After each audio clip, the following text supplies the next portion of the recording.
So this is more of a proof of concept. I had once talked about how the Mist Splitter Reforged is an awesome weapon, and a character who could transform his bad luck could, in theory, become a main DPS with that particular weapon. For this video, I wanted to talk about the Redhorn Stone Thresher. We obviously have Arataki Itto and Noelle as prime candidates for this weapon, but a character I feel is getting left out of the conversation is Xinyan. Now, I know the Wolf's Gravestone is by far a better weapon if you just want to forget about her shield and build her for straight offense. But when you talk to Xinyan Mains, you will often see that they feel particularly inclined to find ways to buff her shield and still deal decent damage. Xinyan's split scaling often forces players to choose between one or the other. With the Redhorn Stone Thresher, we can find something of a happy medium. I did some numbers, they are posted below in a paste bin. As you can see, the two builds use the same set bonus, but while the Wolf's Gravestone completely abandons Xinyan's defense and her shield and focuses entirely on attack, the Redhorn build enables more focus on her defense with main and substats while still doing comparable damage.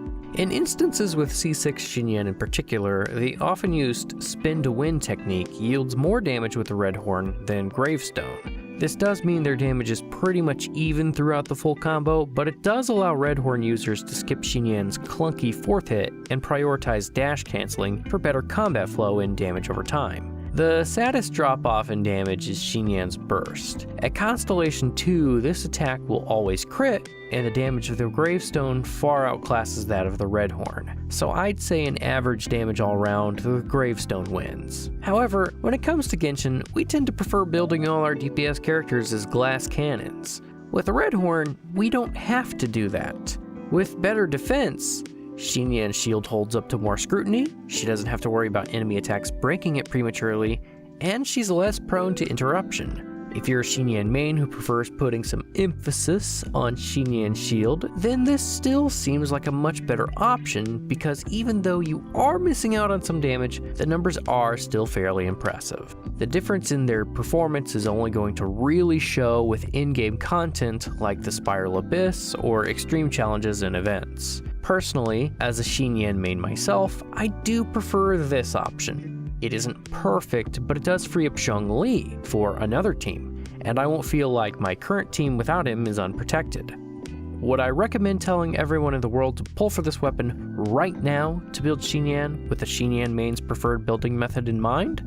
No, the weapon banner is still a very big risk, and just because it worked out for me doesn't mean it will necessarily work out for anyone else. That being said, the weapon works well enough that I don't think it's worth the energy trying to dissuade someone who already owns the Redhorn to try it on Xinyan if they really want to.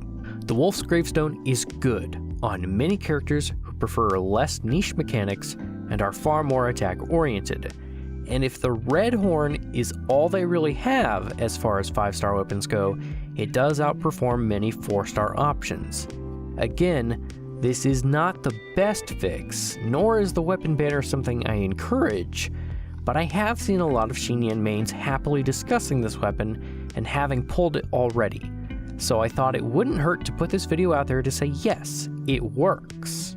And if it makes them happy, don't be fussy about it, because at the end of the day, there are better options, but this option is very much in line with what a lot of Xinyan players want in a weapon.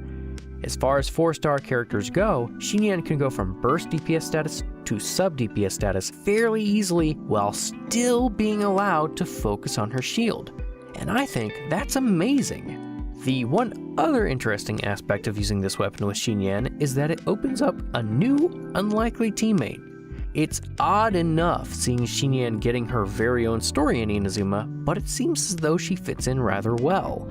With a new addition of Goro as an available 4-star unit who prioritizes buffing defense, it's very easy for these two to synergize in a team together. For this reason alone, I'm actually thinking of doing something a tad unorthodox and fitting my Goro with the 4-piece Noblesse set. This is mostly so he can buff both Xinyan's defense and attack so that she can get the most out of her weapon. Adding Albedo to the mix is also quite helpful, as he will deal off-field damage and allow Goro's buff to bestow further benefits to Xinyan's playstyle. For superconduct plays, we can replace Albedo and use characters like Lisa or Fischl, then combine them with characters like Kaya or Chi-Chi in order to maximize Xinyan's damage. It isn't super meta or anything like that, but it is an interesting team idea nonetheless. Chi-Chi also has the added benefit of working well with a new clam set, so there's more off-field damage by allowing Chi-Chi to just work as a cryo applicator as well as your team's healer. And that's what I'm liking about the state of Genshin so far. These new weapons and new sets are opening up character combinations and character builds we didn't have before. It offers more flexibility to team organization and loadouts. It would be nice to see more of this in the future.